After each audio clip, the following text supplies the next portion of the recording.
నా హృదయపూర్వకమైన వందనాలు సమర్పిస్తున్నాను. ఈ సమయంలో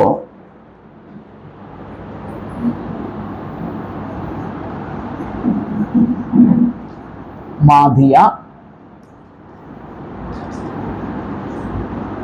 పారసికుల సామ్రాజ్యంలో దేవుని జోక్యం.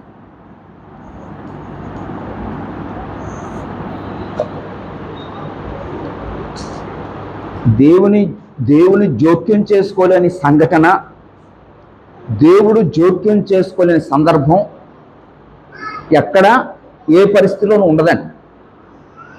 ఎక్కడైనా ఏదైనా జరిగిందంటే అది దేవుని జోక్యంతోనే జరిగింది. మనకు ఎలాగుంటుందంటే దేవుడు లేడు అనిపిస్తుంది. ఏ కష్టం వచ్చినా, ఏ శ్రమ వచ్చినా, ఏ ప్రతికూల పరిస్థితి వచ్చినా దేవుడు లేడు, అందుకే ఇలా జరిగింది అనిపిస్తుంది. కానీ మనం కాస్త లోపలికి వెళ్ళి ఆలోచిస్తే అన్ని సంఘటనల్లో, అన్ని సందర్భంలో దేవుడు ఉన్నాడు అంతే. అప్పుడు ఇక్కడ మాదీయ పారసికుల కాలంలో దేవుడు ఎలా జోక్యం చేసుకుంటున్నాడో చూస్తాము. అంటే బబులోను కాలంలో, బబులోను సామ్రాజ్యంలో దేవుడు ఎలా జోక్యం చేసుకున్నాడో చూసాం. అలాగే మాదీయ పారసికుల కాలంలో దేవుని జోక్యం ఎలా ఉందో చూస్తున్నాం. మాదీయ పారసికుల కాలంలో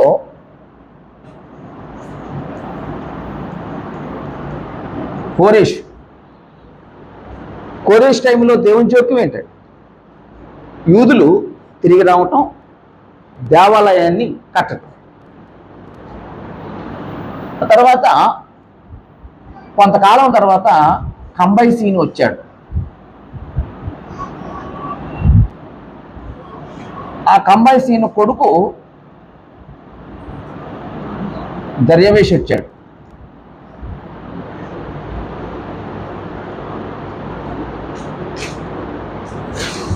ఆ తర్వాత మాదీయ పారసిక సామ్రాజ్యాన్ని అహష్వేరోషు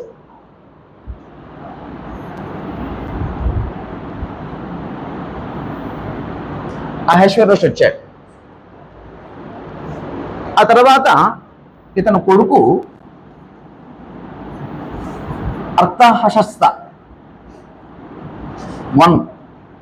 వచ్చాడు. ఓకే. అప్పుడు మాదీయ పారసికుల కాలంలో కోరేష్ టైంలో ఏం జరిగిందో మనం ఆలోచించాం. ఇప్పుడు అసలు ఈ టైంలో ఏం జరుగుతుందో చూస్తున్నాం.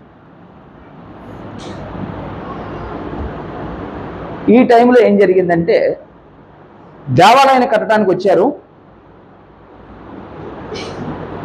బలిపీఠం కట్టారు, బలు అర్పించారు, అన్నశాల పండుగ ఆచరించారు, పునాది వేశారు. పునాది వేసిన తర్వాత జరిగిన సంఘటన ఏంటంటే దేవుని మందిరపు పని నిలిచిపోయింది.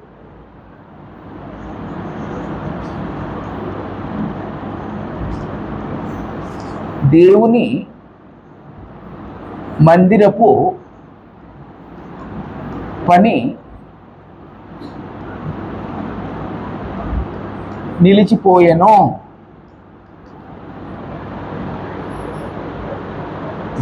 దేవుని మందిర పని నిలిచిపోవటం ఎంత భయంకరమైన సంగతి అండి! ఎంత భయంకరమైన సంగత! ఎంత స్ట్రగుల్తో కూడింది. అయినా సరే ఇందులో కూడా దేవుడి జోక్యం ఉందండి. ఉదాహరణకి దేవుని మందిరపు పనిని, లేదా యూదులు తిరిగి వెళ్ళి దేవుని మందిర పని చేయాలి, లేదా దేవుని మందిర పని కట్టాలని దేవుడు ఎవరిని వాడుకున్నాడండి? కోరేషును వాడుకున్నాడు. అంటే దేవుని అనుమతితోనే వచ్చారన్నాడు. దేవుడు కట్టమనే పంపించాడండి. మరి దేవుడు కట్టమని పంపించిన మందిరాన్ని ఆగిపోవడం ఏంటి? దేవుడి మందిరాన్ని కట్టమని దేవుడే పంపిస్తే మందిర పని ఎందుకు ఆగిపోవాలి? అంటే అందులో కూడా దేవుని జోక్యం మీద ఉందన్నమాట. అప్పుడు ముందేమో అసలు ఎలాగ పని నిలిచిపోయిందో చూద్దాం, ఆ తర్వాత అందులో దేవుని జోక్యం ఏంటో చూద్దాం. ఇది ఎజ్రా గ్రంథం 4వ అధ్యాయం మొదటి 24 వచనాల్లో ఈ సంగతి చదువుతాం.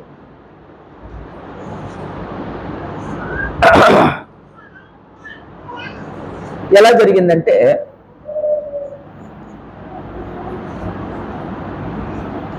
విరోధులు ఈ మందిర పని నిలిచిపోవటానికి ఆటంకము కలుగు చేశారు.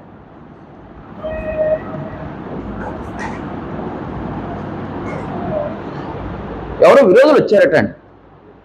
అందుకే మొదట 6 వచనాల్లో అది మనం చూస్తాం. మొదట 6 వచనాలు.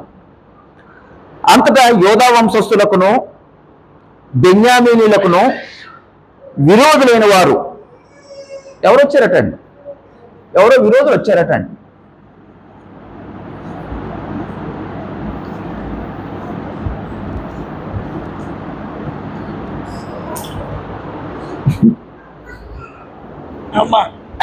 విరోధులు వచ్చారట. ఎవరండి విరోధులు? అమ్మా, సమరయులండి. సమరయులు వీళ్ళు. సమరయులు ఎలాగయ్యారు? అది ఒక పెద్ద హిస్టరీ. అడే అష్షూరు రాజు ఇశ్రాయేల్ని అష్షూరు చెరకు తీసుకెళ్ళిపోయిన తర్వాత కొంతమందిని షోమ్రోన్లో ఉంచేసాడండి. ఆ తర్వాత బబులోను, కోత, హవ్వ, సెపర్వయాము ఈ ప్రాంతాల్లో ఉన్న మనుషులను తీసుకొచ్చి ఇక్కడ ఉంచాడండి. అప్పుడు వీళ్ళు కలిసిపోయారండి. అంటే విశ్వాసులు అవిశ్వాసులతో వివాహాలు చేసుకున్నారండి. వీళ్ళకు పుట్టిన పిల్లల్నే సంకర జాతి, వాళ్ళనే సమరయులు అన్నారు. అందుకే యూదులు సమరయులతో సాంగత్యం చేయరు, అలాగనమాట. అది యేసు కూడా ఆ సమరయ స్త్రీతో మాట్లాడుతుంటే ఆశ్చర్యపోయారట. ఎదురుకొచ్చాడు బాబు. యూదులు ఆ సమరయులతో సాంగత్యం చేస్తుంటే, అదే సాంగత్యం చేయనివారు యేసు మాట్లాడుతుంటే ఆశ్చర్యపోయారటండి. ఆ సమరయ స్త్రీతో మాట్లాడుతున్నాడంటే వాళ్ళు విరోధులండి. యాక్చువల్గా యూదులు చెరకు వెళ్ళిపోయిన తర్వాత సమరయులు ఉండిపోయారు ఇక్కడ. వీళ్ళు వచ్చారండి. వచ్చి ఏమన్నారు? చెర నివారణ అయిన వారు ఇశ్రాయేలు దేవుడైన యెహోవాకు ఆలయం కట్టుచున్న సంగతి విని జెరుబ్బాబెలు వద్దకును పెద్దలలో ప్రధాన యాజకుల వద్దకు వచ్చి, లేదా ప్రధానుల వద్దకు వచ్చి, మీరు ఆశ్రయించినట్లు మేమును మా దేవుణ్ణి, మీ దేవుణ్ణి ఆశ్రయించిన వారము, ఇచ్చటికి మమ్మల్ని రప్పించిన అష్షూరురాజైన యసర్హద్దోను యొక్క కాలం మొదలుకొని మేము యెహోవాకు బల్లర్పించేవారము, మేమును మీతో కూడా కలిసి కడతాం అని చెప్పారండి. అంటే విరోధులు వచ్చి ఏం చెప్పారండి? మేము కూడా మీతో పాటు మందిరం కడతాం అన్నారండి. ఈ జెరుబ్బాబెలు ఏమనాలండి? ఇంకేంటంటే అంత భాగ్యమా రండి అనాలండి. కానీ జెరుబ్బాబెలు పెద్దలు ఒప్పుకోలేదండి. ఎందుకని వాళ్ళని దేవుని మందిరం కట్టే విషయంలో పార్టిసిపేట్ చేయనివ్వలేదు. వాళ్ళు అవిశ్వాసులు. అవిశ్వాసి కట్టడం ఏంటి? అవిశ్వాసి సహకరించటం ఏంటి? దేవుని మందిరం కడితే విశ్వాసులు కట్టాలి. దేవుని పని చేస్తే విశ్వాస చేయాలి. అవిశ్వాస చేయకూడదు. ఓ దొంగ చేయకూడదు. ఒక రౌడీ చేయకూడదు. అప్పుడు యెహోషువ ఈ జెరుబ్బాబెలు అంటాడండి, ఏమనంటే, జెరుబ్బాబెలు యోషువ అంటే యెహోషువ, ఇశ్రాయేలు పెద్దలు తక్కిన ప్రధానులు, మీరు మాతో కలిసి మా దేవుని మందిరం కట్టుటకు నిమిత్తం లేదు, మీరు కట్టద్దు, మాతో కలిసి దేవుని మందిరం కట్టద్దు. మా దేవుడు మాకు సెలవిచ్చాడు, కోరేషు మాకు ఆజ్ఞాపించినట్లుగా మేమే దేవాలయాన్ని కట్టుకుంటాం. సరే, ఆ ముక్కన్న తర్వాత విరోధులు ఏం చేయాలండి?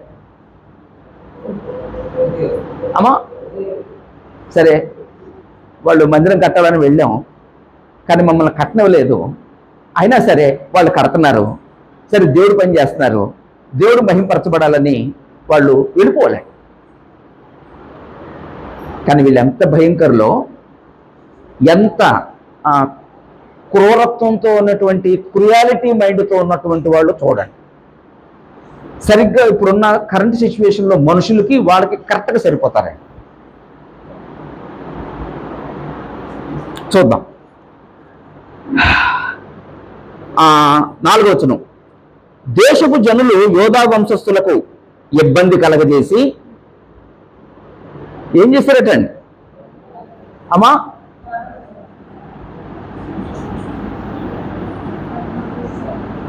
ఇబ్బంది కలగజేసి ఇంకేం చేశారటండి? ఇంకో మాట ఉన్నారండి, కట్టుచున్న వారిని బాధపరిచి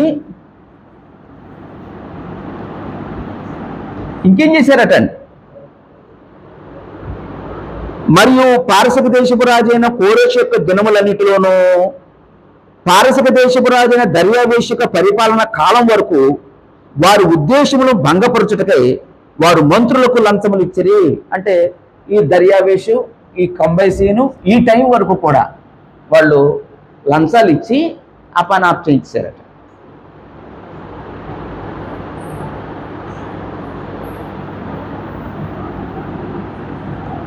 భంగపరుచుటకు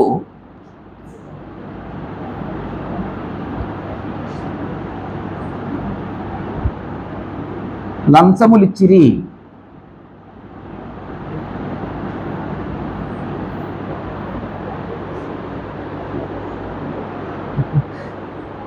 అంటే అధికారుల దగ్గర ఉంటుంది కదండి ఆ పని అంతా.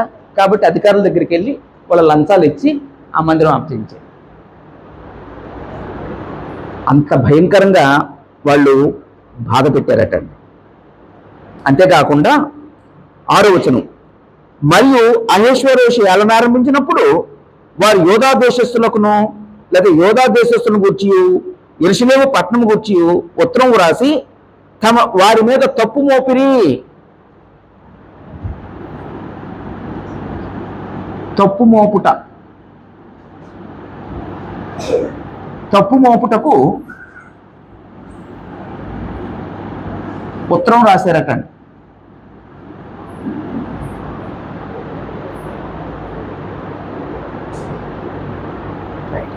అంటే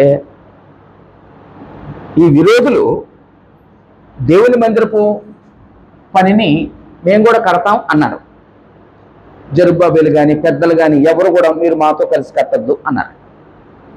అప్పుడు విరోధులు ఏం చేశారంటే ఆ కట్టుచున్న వారిని ఇబ్బంది కలగజేసి వాళ్ళని బాధ పెట్టి ఆ పని జరగకుండా ఉండటానికి వాళ్ళు భంగపరచడానికి అధికారులకు లంచం ఇచ్చి తప్పు మోపటానికి అహేశ్వరోషుకు ఉత్తరం రాశారట. అలా ఎలా ఉన్నారమ్మా? ఈ మనుషులు ఎలా ఉన్నారమ్మా? ఎవరైనా చెప్పండి, ఈ మనుషులు ఎలాగ ఉన్నారు అమ్మా? క్రూరంగా ఉన్నారు. ఎలా ఉన్నారండి మనుషులు? అంటే ప్రస్తుతం మనుషులు ఎలాగ ఉన్నారో చెప్తాను చూడండి. తమకు నచ్చినట్లుగా ఒక మనిషి లేకపోతే, తమకు నచ్చినట్లుగా ఇతరులు లేకపోతే, సరే నాకు నచ్చినట్లుగా వాళ్ళు ఎందుకు లేరో మనకు తెలియదు, వాళ్ళు బతకని అని చెప్పి విడిచిపెట్టలేదండి మనుషులు.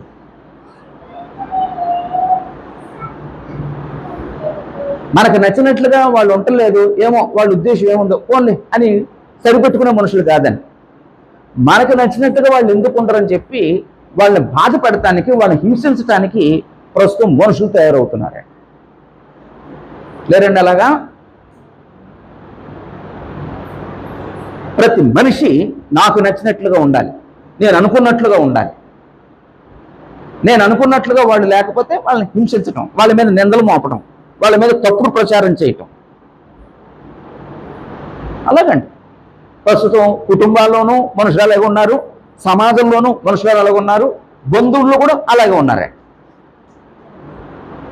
అది క్రూరత్వమైన మనస్తత్వం కాదండి. ఒక వ్యక్తి నీకు నచ్చినట్టుగా ఎందుకు ఉండాలి?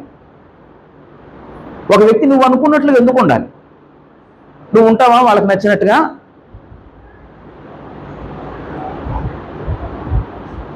ఇది భార్యాభర్తల మధ్యలో కూడా అంతేనండి. భర్త తనకు నచ్చినట్టుగా ఉండాలండి, నచ్చకపోతే వాడిని హింసించటం. భార్య తనకు నచ్చినట్టుగా బ్రతకాలని, నచ్చకపోతే వాడిని హింసించటం. తల్లిదండ్రులు తమకు నచ్చినట్లుగా ఉండాలి, లేకపోతే వాళ్ళని బాధ పెట్టడం. అన్ని చోట్ల ఇదే పరిస్థితులు కనబడుతున్నాయి. ఇక్కడ కూడా నిజంగా వీళ్ళు యథార్థవంతులైతే సరే, ఆ మందిరం కట్టడానికి మాకు అనుమతి ఇవ్వలేదు, కానీ వీళ్ళు దేవుని మందిరం కడుతున్నారు కదా, దేవుడికి మహిమకరమైన పని చేస్తున్నారు కదా అని వాళ్ళు జోలికి వెళ్ళకూడదండి. వాళ్ళ పని వాళ్ళు చేసుకునే వాళ్ళండి, వాళ్ళు బతుకు వాళ్ళు బతకనే వాళ్ళండి. ఈ రోజు కూడా ఒక వ్యక్తి, ఒక కుటుంబం వాళ్ళ బతుకు వాళ్ళు బతకనివ్వరండి, వాళ్ళ కుటుంబంలోకి చొరవ చేసుకుంటున్నారండి కొంతమంది. తప్పండి అది. నీ కుటుంబంలో ఎవరైనా చొరవ చేసుకుంటే నీకు ఎలా ఉంటుంది? అలాగండి. కాబట్టి ఇక్కడ డీసెన్సీ ఏంటంటే, క్రమశిక్షణ ఏంటంటే, నీతి ఏంటంటే, ఇంగిత జ్ఞానం ఏంటంటే, ఒక వ్యక్తి నాకు నచ్చినట్టుగా లేకపోతే మనం వాళ్ళని హింసించకూడదు. ఒకవేళ నువ్వు వాళ్ళకి అర్థమయ్యేటట్టుగా బ్రతుకు, వాళ్ళని యాక్సెప్ట్ చేసేటట్టుగా ఉండు. ఒకవేళ వాళ్ళని యాక్సెప్ట్ చేయట్లేదు, ఏమో నీలో ఏం లోపం ఉందో, వాళ్ళు నిన్ను అంగీకరించట్లేదు, ఏమో ప్రాబ్లం ఎక్కడుందో, అది రెక్టిఫై చేసుకో, అది సరి చేసుకో. అంతే తప్ప నీకు అనుకూలంగా లేరని, నీకు నచ్చినట్టుగా లేరని వాళ్ళని హింసించడం, బాధించడం తప్పండి, పాపమండి. వీళ్ళెంత భయంకరంలో చూడండి. వాళ్ళని ఇబ్బంది కలగజేయటం, ఇబ్బంది కలగజేయటం, బాధపరచటం, భంగపరచటం, వీళ్ళ మీద తప్పు మోపటం. వాళ్ళు ఏంటంటే వాళ్ళు అలా చేస్తే వాళ్ళు ఒరిగేది ఏంటమ్మా? స్త్రీలు చెప్పండి ఎవరైనా, అలా చేస్తే ఒరిగేది ఏంటమ్మా? ఆనందం, రాక్షసానందం.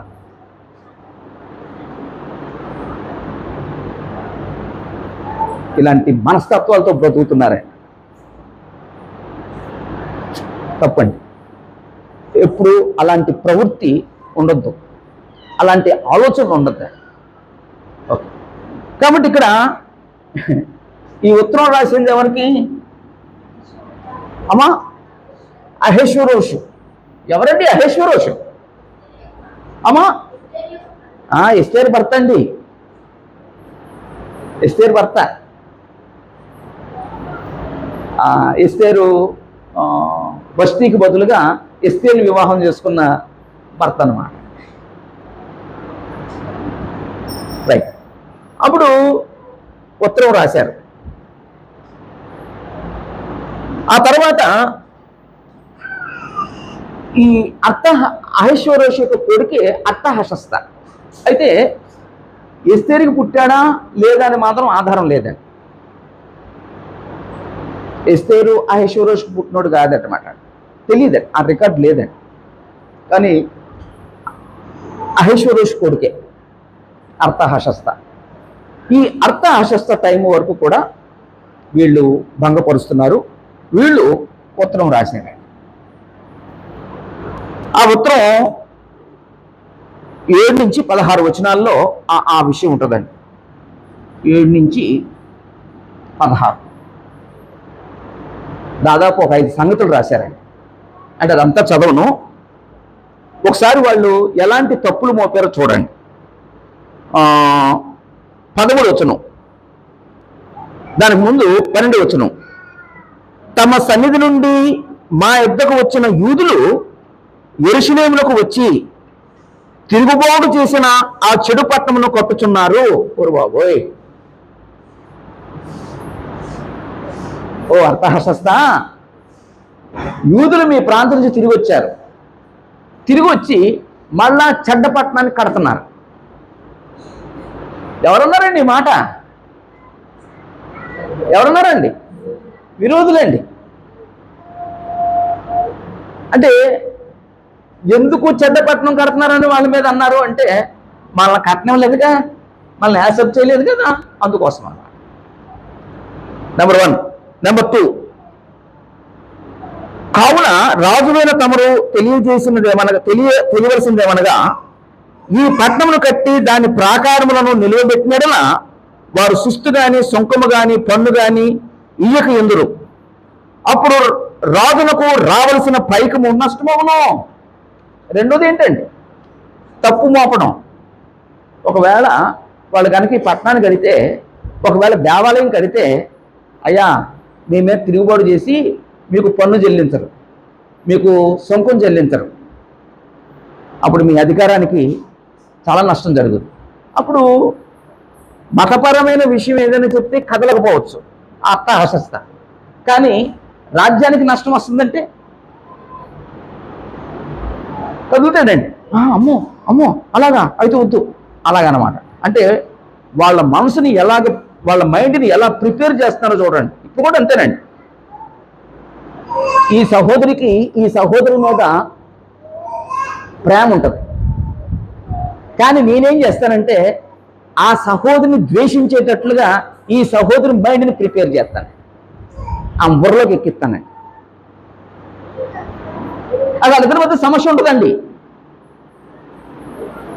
కానీ వాళ్ళ మనసుల్లో వాళ్ళ మీద విరోధం కలిగేటట్లుగా ఈ బుర్రంతా చెడుతో నింపేస్తానండి ఆమె గురించి. అప్పుడు ఆమె ఏం చేద్దండి, నేనేదైతే బుర్రలో నింపానో అలా వ్యవహరిస్తుందండి వాళ్ళ. పోనీ ఈమెకైనా బుద్ధి ఉండాలి కదా, ఆడేదో పనిమాలోడు చెప్పాడు, ఈమెమేమిటో నాకు సంగతి తెలుసని ఈవిడైనా మానుకోవాలా? మానుకోదండి. ఆయన చెప్పాడు కాబట్టి అది కరెక్ట్ అయి ఉంటుందని చెప్పేసి ఆయన వ్యతిరేకించడం. ప్రస్తుత మనుషులలో లేరండి, మాట్లాడతలేదో వీళ్ళు కూడా అలాగేనండి. వీళ్ళ మీద వ్యతిరేకత లేదు ఐశ్వర్యకి లేకపోతే అర్థహస్తకి, కానీ ఆయన మైండ్ని ఎలా ప్రిపేర్ చేశారంటే వాళ్ళు కనుక వస్తే నీకు నష్టం కలుగుద్ది, నీ అధికారానికి నష్టం అవుద్ది, నీ రాజ్యానికి నష్టం అవుద్ది, అలా మైండ్ ప్రిపేర్ చేశారు. అంటే అంత భయంకరులు ఉన్నారండి మనుషులు. నేను ఎప్పుడో మాట అంటానండి, అడవిలో ఉన్న జంతువులకు భయపడక్కర్లేదండి. ఏంటంటే బ్రదర్ మీరు అలా ఆ మాట అన్నారని చెప్పండి. అడవిలో ఉన్న జంతువులకు భయపడక్కర్లేదు. ఎందుకని? నేను వీళ్ళని అడిగానండి, మిమ్మల్ని అన్నప్పుడు మీరు చెప్పరు, వీళ్ళని అడిగితే చెప్పనివ్వరు, తొక్కేస్తున్నారు ఈ స్త్రీలందరూ పురుషుల్ని. చెప్పండి. అడవిలో జంతువులు కీడు చేయవు ఎందుకన్నా? సారీ, అడవి జంతువులు భయపడక్కర్లేదు ఎందుకంటున్నానండి?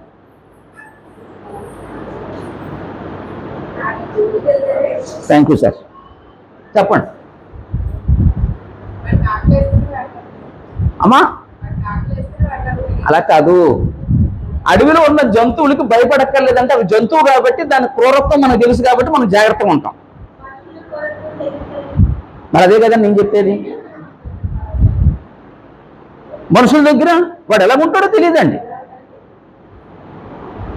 వాడు ఎలాగుంటాడో తెలియదండి. మనతో నవ్వుతూ ఉంటారు, లోపల వెన్నుపోట్లు పొడుస్తారండి. మనతో చాలా క్లోజ్గా ఉన్నట్టు ఉంటారు, మన గురించి బోతులు తవ్వుతారండి వెనకాల. మనుషులే భయంకరమండి, సమాజమే అంత భయంకరమండి. అంతేనండి,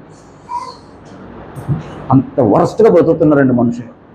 జంతువు భయపడక్కర్లేదండి, ఆ జంతువు గురించి మనకు తెలుసు కాబట్టి ఒరే అది జంతువురా, దాని దగ్గరికి వెళ్తే కరుసుదని జాగ్రత్తగా ఉంటాం. మనిషి ఎప్పుడు మృగంలా మారుతున్నాడో తెలియదు, ఎక్కడ విషం సప్పంలా కాటేస్తారో తెలియదు, అలా బ్రతుకుతున్నారండి. అదో జన్మ, అదో జన్మ. దేవుడేమో జంతువుల కంటే మిమ్మల్ని శ్రేష్ఠులుగా దేవుడు సృష్టిస్తే మనం జంతువు కంటే హీనంగా బ్రతుకుతున్నామండి. యేసుని చంపేసింది ఎవరండి? ఆయన 40 రోజులు అరణ్యంలో ఉన్నాడు మృగాల మధ్య. ఆ మృగాలు ఆయన ఏం చేయలేదండి. ఎవరు చంపేశారండి? జనారణ్యంలో ఉన్న మృగాలు చంపేసినాయి. లేదా మనుషులు మృగజాతితో ఉన్న మృగ స్వభావంతో ఉన్న ఆ మనుషులు చంపేశారండి.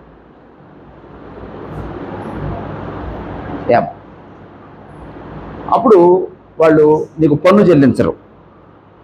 14, మేము రాజు యొక్క ఉప్పు తిన్నవారము గనుక రాజునకు నష్టం రాకుండా మేము చూడవల్లని ఈ ఉత్తరము పంపి రాజువైన తమకు ఈ సంగతి తెలియజేస్తున్నాం. ఎలా మాట్లాడారండి? నిజమేనది, నిజమేనది. ఆ మాట యథార్థం ఏంటండి? మీ ఉప్పు తిన్న వాళ్ళం అంటే మీ వల్ల జీవనోపాధి, మీ వల్ల మేము బతుకున్న వాళ్ళం, అందుకే నీకు ఈ విషయం చెప్తున్నాం. నటన అన్నమాట అండి, యథార్థతో అన్న మాట కాదండి. ఆయన ఏదో ప్లీజ్ చేయడానికి, ఆయన ఏదో ప్రేరేపించడానికి ఆ మాట అన్నారండి. ఏదో మా మా ముఖస్థుతితో ఉన్నారండి ఆ మాట. మీ ఉప్పు తిన్నవాళ్ళం అండి మేము, మీకు మేలు చేయాలి కదా మేము.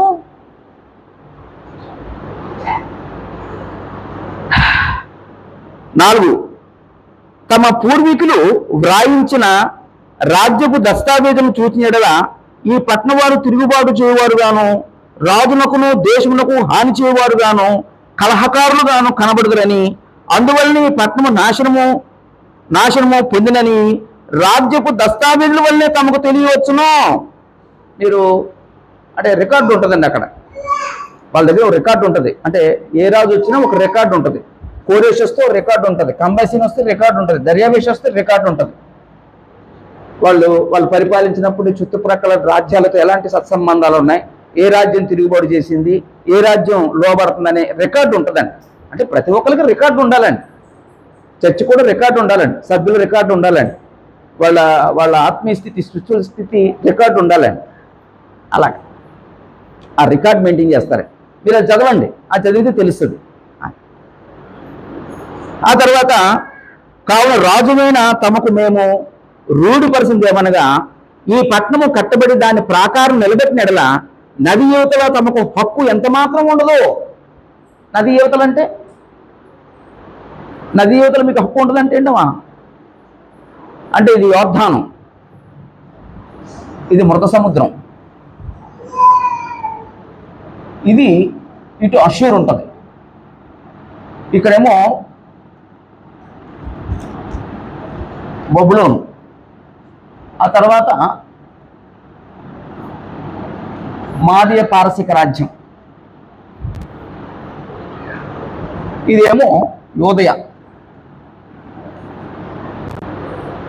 ఒకవేళ వీళ్ళు తిరుగుబాటు చేస్తే మీకు పన్ను చెల్లించకపోతే మీరు ఇక్కడికి రాలేరు, మీ అధికారం ఇక్కడ చలాయించరు. అలా చెప్పాడు. అప్పుడు రాజు ఏం చేస్తాడమ్మా? రాజు ఏం చేస్తాడండి? అప్పుడు రాజు అన్న మాట చూడండి,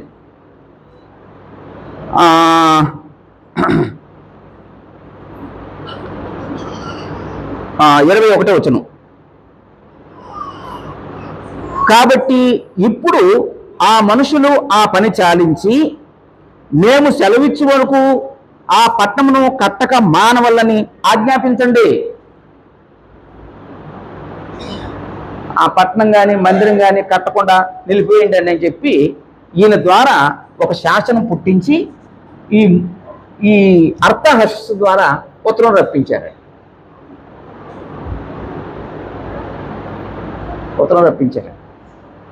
అదిగా మాట అన్నాడండి. ఇది తప్పకుండా చేయుటకు మీరు జాగ్రత్త పడండి, రాజులకు నష్టము కలుగుకున్నట్లు ద్రోహము పెరగకుండా చూడండి అని సెలవిచ్చాను అని ఎప్పుడైతే రాసి ఉత్తరం పంపించాడో ఆ ఉత్తరం అందుకున్న వీళ్ళు ఏం చేశారటండి, 23వ వచనంలో, రాజైన అర్థహర్షస్తో పంపించిన ఉత్తరం యొక్క ప్రతి రెహూమునకును షంషయికిని వీరి పక్షంగా ఉన్నవారికి వినిపించబడినప్పుడు వారు త్వరగా యెరూషలేములో ఉన్న యూదుల వద్దకు వచ్చి బలవంతము చేతను అధికారం చేతను వారి పని ఆపునట్లు చేయగా యెరూషలేములో నుండి దేవుని మందిరపు పని నిలిచిపోయెను.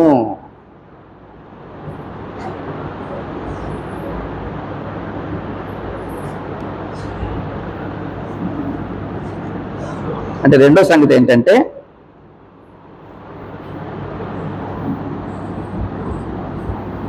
అర్థ అశస్త దినములలో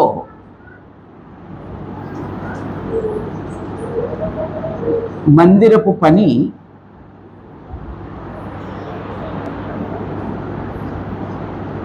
నిలిచిపోయెను.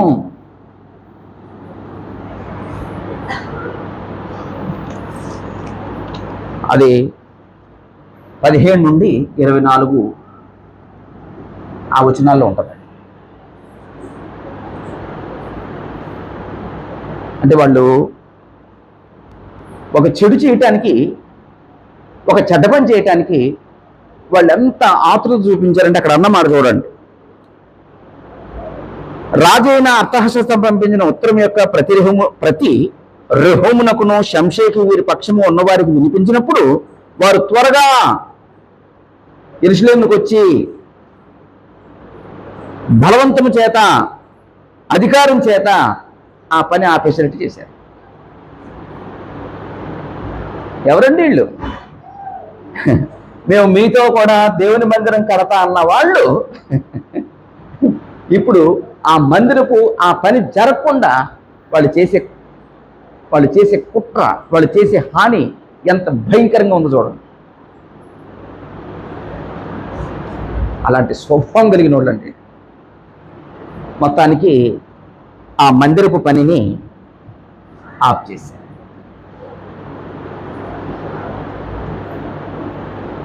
అప్పుడు కింద రికార్డ్ ఏమంటాడంటే, ఎంతకాలం ఆపారటండి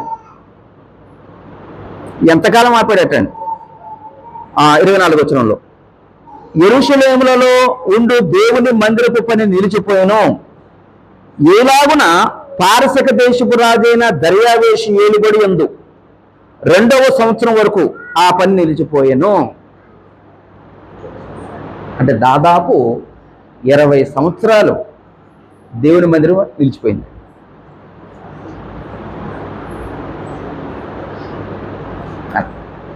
సరే, ఇప్పుడు దేవుని మందిరాన్ని అర్థహశస్త ఆపగలడండి?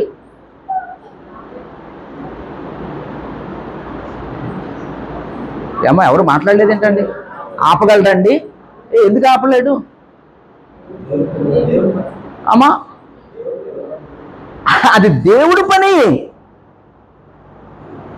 ఇశ్రాయేలీల్ని ఐగుప్తు నుంచి తీసుకొచ్చాడు దేవుడు. దాన్ని కట్టడి చేయటానికి ప్రయత్నించాడు ఫరో. ఆపగలిగాడండి? ఆపలేదండి. ఎర్ర సముద్రం అడ్డొచ్చింది ఇశ్రాయేలు ప్రయాణానికి. ప్రయాణం ఆగిపోయిందండి? ఆగలేదండి. అడ్డుగా ఉన్న సముద్రాన్ని పాయలుగా చేసి నడిపించినటువంటి దేవుడు. దేవుని మందిరాన్ని ముట్టుకోగలడండి? నెబుకద్నెజరు దేవుని మందిరాన్ని ముట్టుకున్నాడండి? ముట్టుకున్నాడు. ముట్టుకోగలడండి? ముట్టుకోలేడు. మరి ఎలా ముట్టుకున్నాడు? దేవుడు అనుమతి ఇచ్చాడు. ఇక్కడ దేవుని మందిరాన్ని కట్టకుండా ఆపగలడండి? అమ్మా, ఆపగలడా? దేవుని పనిని ఆపగలడా? మరి ఆగింది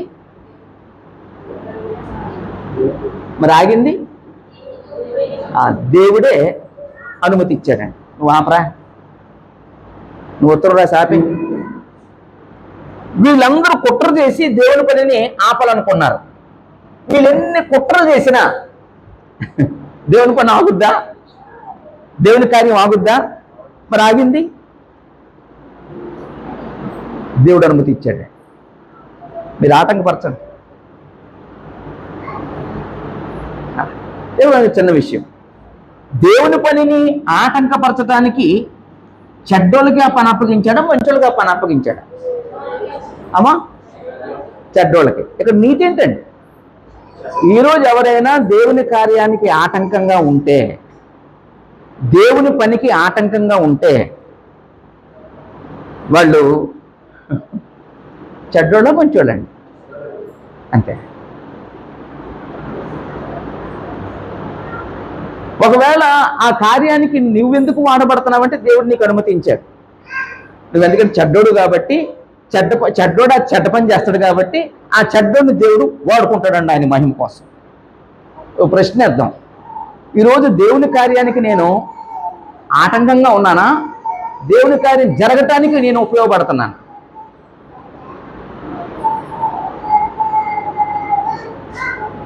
దయచేసి మీకు అర్థమైనా అర్థం కాకపోయినా దేవుని పనికి ఎవ్వరూ ఆటంకంగా ఉండకూడదండి. ఎవరు ఇక్కడ ఈ విరోధులు ఆపడానికి ట్రై చేశారు, ఆపగలుగుతున్నారు. అనుమతించింది ఎవరండి? దేవుడే. అర్థహశస్తాకి ఇక్కడేమో దేవుని మందిరం కట్టడానికి కోరేషు మనుషులు ప్రేరేపించిన దేవుడు ఇక్కడ అర్థహశస్తా దినములు ఎందుకు చేయలేదు? దేవుడు అనుమతించాడు అన్నమాట. వెళ్ళు ఆపమని చెప్పు. ఇక్కడ మన పాయింట్ ఏంటంటే,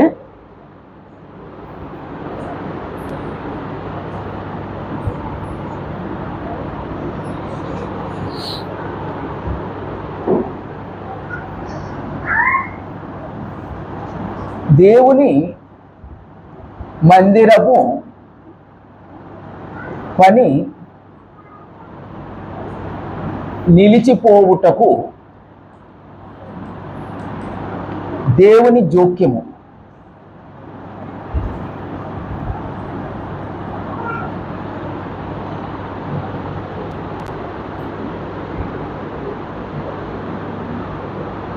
ఎందుకు దేవుని మందిరాన్ని ఆఫ్ చేశాడు? అసలు కట్టమనిగా పంపాడు. కట్టమని పంపిన ఆయన ఎందుకు ఆఫ్ చేయాలి? అలాగా. అప్పుడు ఒక 4 సంగతులు మనం ఆలోచిద్దామండి. ఒకటి ఏంటంటే, వారి విశ్వాసము పరీక్షించడానికి.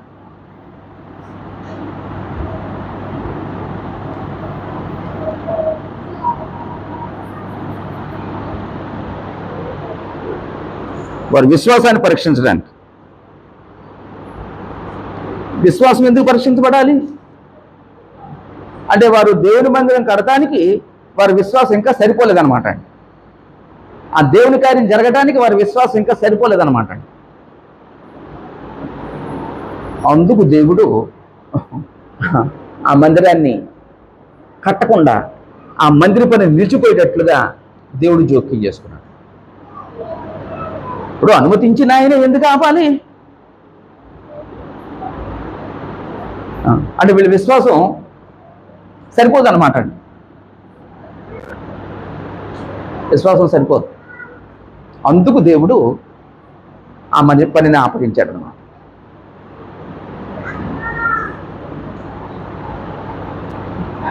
రెండు, దేవుని మందిరం అలా నిలిచిపోవటానికి ఎందుకు దేవుడు అనుమతించాడంటే, రెండో సంగతి ఏంటంటే, వారు అతిశయింపకుండా నిమిత్తం.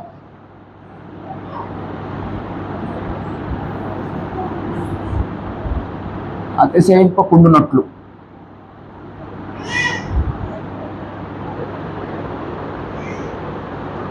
అంటే వీళ్ళు బబులోను నుంచి తిరిగి వచ్చారు. తిరిగి వచ్చిన తర్వాత దేవుని మందిరాన్ని కడుతున్నారు. ఈ దేవుని మందిరం కడుతున్నప్పుడు వాళ్ళకి ఎలాంటి అతిశయం వస్తుందని ఎవరు మాట్లాడలేదు. అతిశయం వస్తుందండి, మేము కట్టేశాం అంటే ఇక్కడ దేవుడు ఎందుకు అతిశయించద్దు అంటున్నాడండి. అతిశయం ఎందుకు వద్దన్నాడండి దేవుడు? అది నీ వల్ల జరగదు. ఒకవేళ అతిశయించే వ్యక్తి దేని బట్టి అతిశిస్తాడండి? నేను చేశాను అంటాడు కాబట్టి అక్కడ దేవుడు ఉండడండి. అక్కడ దేవుడు మహింపరచబడ్డాడు. అతిశయించే ప్రతి ఒక్కరి దగ్గర దేవుడు ఉండడండి. అతిశయించే ప్రతి ఒక్కరి దగ్గర దేవుడు దూరంగా ఉంటాడండి. అందుకే ఒకవేళ అలాంటి అతిశయం వస్తుందేమో, అలాంటి గర్వం వస్తుందేమో. అందుకే దేవుడు ఏం చేశాడంటే, వాళ్ళు అతిశయింపకుండా నిమిత్తం వారిని ఆఫ్ చేశాడు. ఒకవేళ మనిషి అతిశయిస్తే దేవుడి మీద ఆధారపడతాడండి? ఎవరైనా మాట్లాడండి. ఒకవేళ మనిషి అతిశయిస్తే దేవుడి మీద ఆధారపడతాడండి? ఆధారపడ్డాడు. మరి దేని మీద ఆధారపడతాడండి? తన సామర్థ్యం మీద ఆధారపడతాడండి.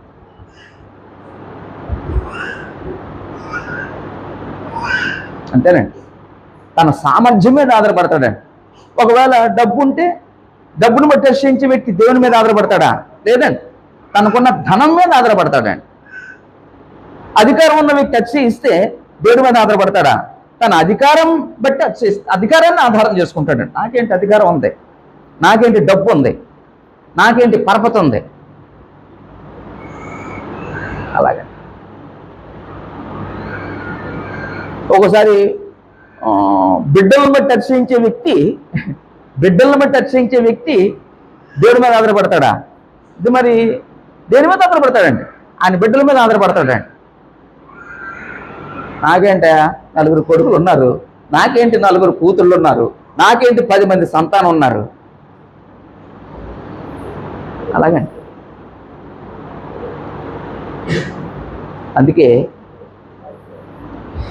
మనం కీర్తన గ్రంథం చదివినా, కొందరు చరిత్ర చదివిన అతిశయించేవాడికి ప్రభు దూరంగా ఉంటాడు.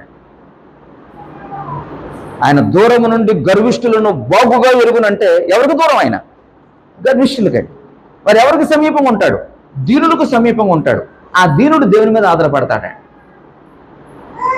కానీ మన జీవితంలో మనకు తెలియకుండానే అహం, మనకు తెలియకుండానే అతిశయం, మనకు తెలియకుండానే గర్వం మన జీవితంలో ప్రవేశిస్తుందని. కొంతసార్లు మనం ఆరోగ్యంగా ఉన్నామని అతిశయిస్తామని. ఆరోగ్యాన్ని బట్టి అతిశయించే వ్యక్తి దేవుడి మీద ఆధారపడతాడా? నాకేంటి, నా ఆరోగ్యం మీద అప్పుడు దేవుడు ఏం చేస్తాడంటే ఒక్క దెబ్బ కొడతాడనమాట.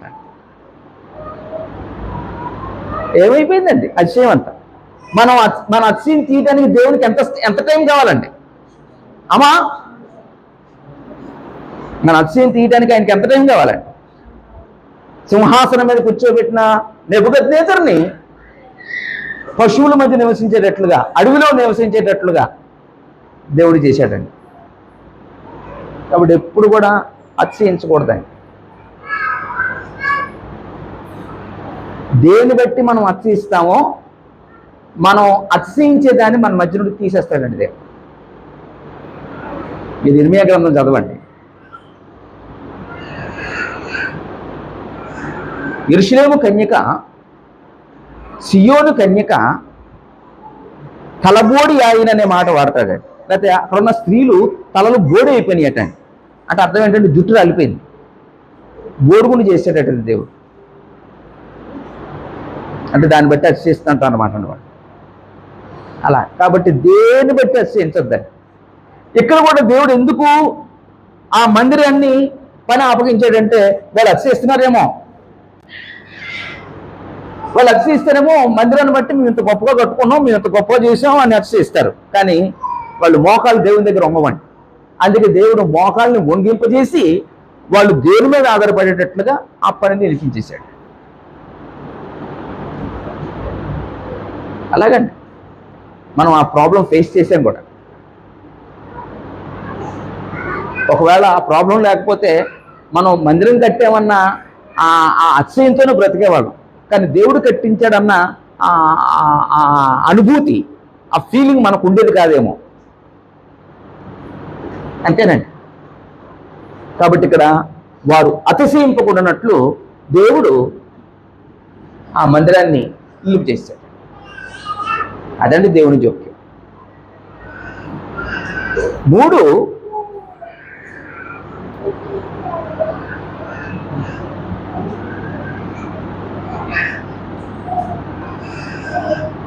నాయకుడు సిద్ధంగా లేడు.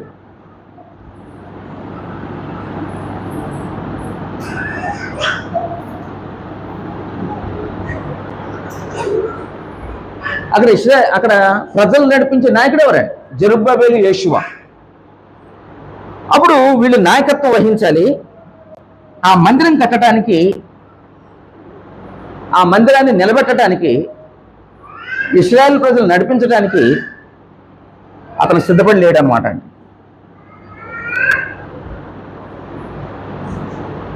అందుకని అతను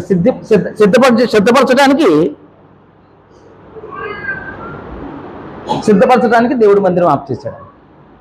అంటే మందిరం కట్టడానికి నాయకుడికి భక్తి సరిపోదన్నమాట అండి, అతని విశ్వాసం సరిపోదన్నమాట. అందుకని దేవుడు ఆఫ్ చేశాడు. ఉదాహరణకి మోషే ఉన్నాడు. మోషే ఇశ్రాయేలుకి నాయకుడు అవ్వాలి. నాయకుడు అవ్వటానికి వెంటనే నాయకుడిని చేశాడా? దేవుడు అతనికి ట్రైనింగ్ ఇచ్చాడా? ట్రైనింగ్ ఇచ్చాడు. ఎన్ని సంవత్సరాల ట్రైనింగ్ అండి? 80 సంవత్సరాల ట్రైనింగ్ ఇచ్చాడండి. 40 సంవత్సరాల నాయకుడిగా ఉండటానికి 80 సంవత్సరాలు ఆయనకి ట్రైనింగ్ ఇచ్చాడండి. ఒక 40 సంవత్సరాలేమో ఫరో కుమార్తె కుమారుడుగాను, ఒక 40 సంవత్సరాలేమో గొర్రెల కాపరిగా. ఒకవేళ నాయకుడు సిద్ధంగా లేడు, నాయకత్వం చేద్దామని వచ్చాడు, ఏం చేస్తాడండి? ఎవరు మాట్లాడలేడు. దేవుని కొరకు ప్రజలను నడిపించలేడు, దేవుని కొరకు ప్రజలను తయారు చేయలేడు. అందుకోసం మోషేకి ట్రైనింగ్ అవసరమై. ఆ తర్వాత మోషే తర్వాత యెహోషువ వచ్చాడు. యెహోషువని దేవుడు ఎప్పుడు సిద్ధం చేశాడండి? అమ్మా దేవుడు మోషేని ఎప్పుడు యెహోషువని ఎప్పుడు సిద్ధపరిచాడండి?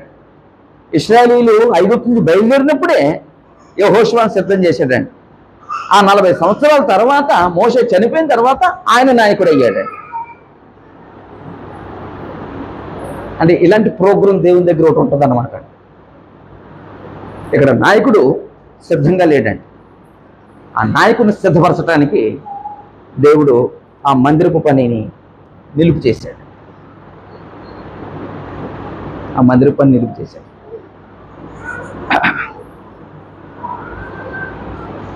ఇశ్రాయేల్ ప్రజలు ఉన్నారు, ఐగుప్తు నుంచి బయలుదేరారు. వాళ్ళు ఐగుప్తు నుంచి బయలుదేరిన తర్వాత యాక్చువల్గా వీళ్ళు ఇక్కడి నుంచి ఇలాగ వెళ్ళిపోవచ్చండి, ఫిలిస్తీన్ల మార్గం మీదుగా ఇలా వెళ్ళిపోవచ్చండి కనాను. కానీ వాళ్ళు అలాగే వెళ్ళలేదండి. ఎలాగెళ్ళారండి అమ్మా? చుట్టూ తిరిగి వెళ్ళారండి. చుట్టూ తిరిగి వెళ్ళి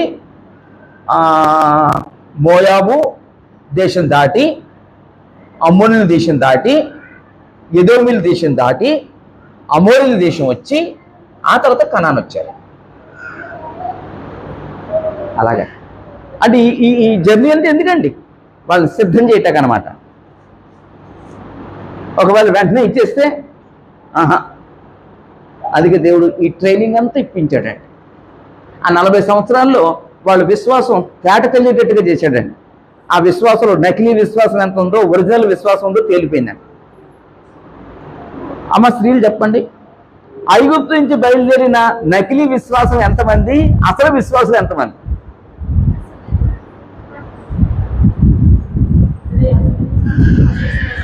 అమ్మా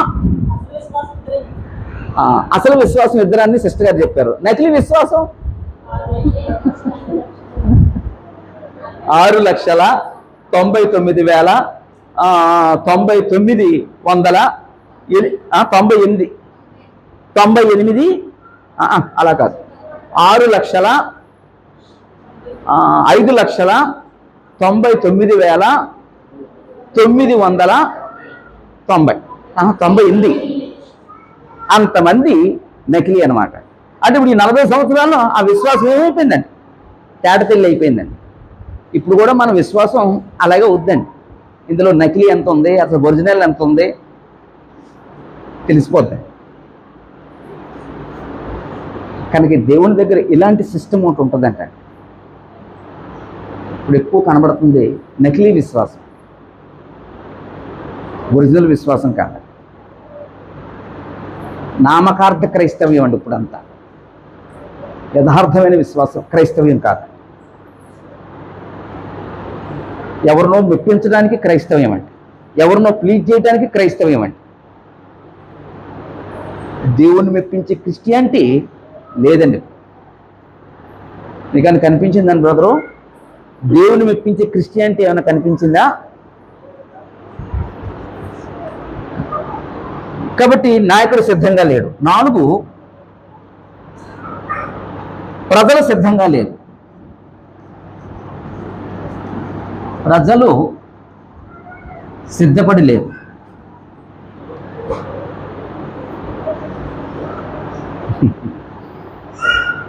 కాబట్టి దేవుని మందిరం మహోన్నతమైంది. ఆ మందిరం కట్టడానికి దేవుడే అనుమతి ఇచ్చాడు. ఆ మందిరం కట్టకుండా నిలిపివేసేటట్లుగా ఆటంకాన్ని దేవుడే కలగజేశాడు. మరి ఎందుకు ఆటంకం కలగజేయాలి దేవుడు అంటే ఈ 4 కారణాలు రాశారు. 1, వారి విశ్వాసం సరిపోలేదు, వారి విశ్వాసాన్ని పరీక్షించటానికి. 2, వారు అతిశయించకుండా ఉన్నట్లు, ఒకళ్ళు అతిశయిస్తారేమో. 3, అసలు నాయకుడే సిద్ధంగా లేడు, అక్కడ ప్రజలు సిద్ధపడలేరు. అందుకు దేవుడు దేవుని మందిరపు పనిని నిలిపేశాడు. ఈ వృత్తాంతం ఇలా చదివిన తర్వాత మనకేమనిపించాలి?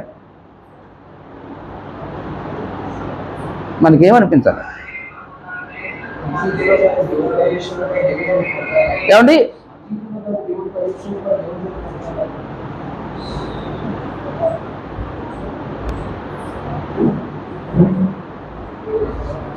మన జీవితాల్లో దేవుడు ఉన్నాడు అని ఎప్పుడెప్పుడు ఏ సందర్భాల్లో అంటామండి. మనకి ఏదైనా మేలు జరిగితే దేవుడు ఉన్నాడు అని. మరి నష్టం జరిగితే,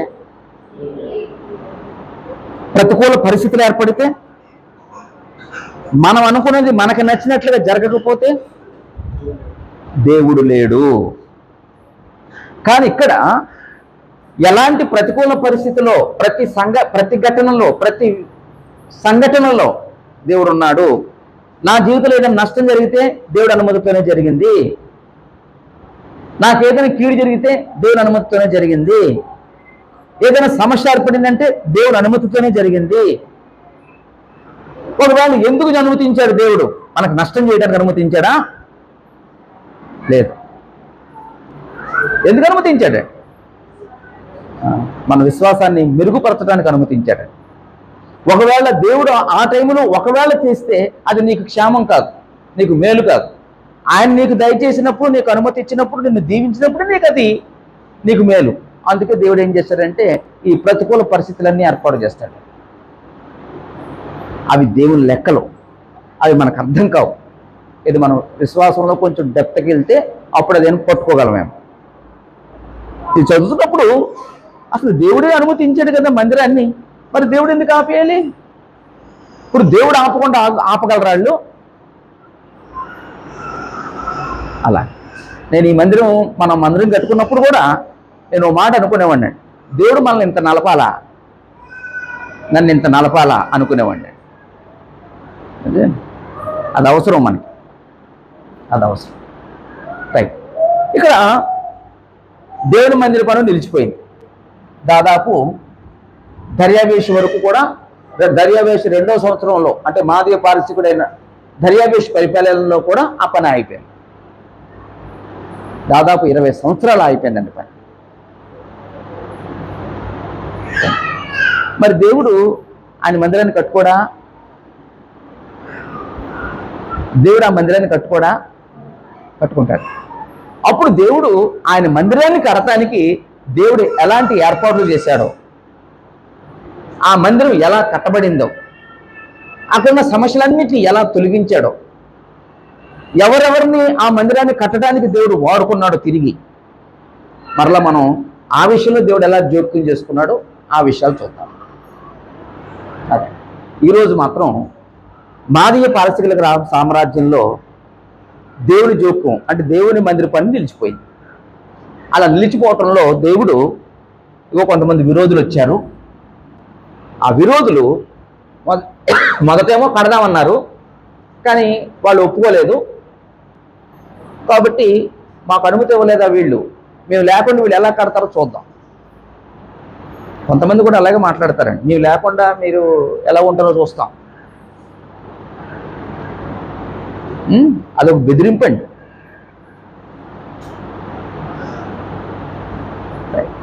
అప్పుడు వాళ్ళు ఏం చేశారంటే వాళ్ళ కడతన్న ఆ యొక్క మందిరాన్ని ఆపటానికి ఇబ్బంది కలగజేశారు, బాధ పెట్టారు, భంగపరచడానికి అధికారికి లంచం ఇచ్చారు, తప్పు మోపటానికి ఉత్తరాలు రాశారు. అప్పుడు అర్థహస్త టైంలో ఉత్తరం రాశారు. ఇప్పటి వరకు కూడా వాళ్ళు ఏం చేశారంటే ఆ మందిరం కట్టకుండా ఉండటానికి ఈ ప్రయత్నాలు చేశారు. ఇబ్బంది, బాధ పెట్టడం, భంగపరచడానికి లంచాలు ఇచ్చి ఆఫ్ చేశారు. ఆఖరికి ఇప్పుడు అర్థహస్తకి ఉత్తరం రాశారు. అప్పుడు అర్థహస్త ఆ మందిరపు పని ఆపేయమని ఉత్తరం రాశారు. అప్పుడు వాళ్ళు బలవంతంగా అధికార దర్పంతో ఆ మందిరాన్ని ఆపగలిగారు. దేవుడిని ఎవరు ఆపలేరు, దేవుని కార్యాన్ని ఎవరు ఆపలేరు. కానీ ఇక్కడ ఆగింది కాదు, దేవుడే ఆపాడు. ఎందుకు ఆపాడు? ఇదే ఇందులో కూడా దేవుని జోక్యం. ఆ తర్వాత దేవుడు వాడుకుంటాడు, ఎవరిని వాడుకుంటాడో అవి తర్వాత చూసి ఎలా దేవుని మందిరం మళ్ళా కట్టబడిందో ఆ విషయాలు చూద్దాం. అందరికీ వందనాలు.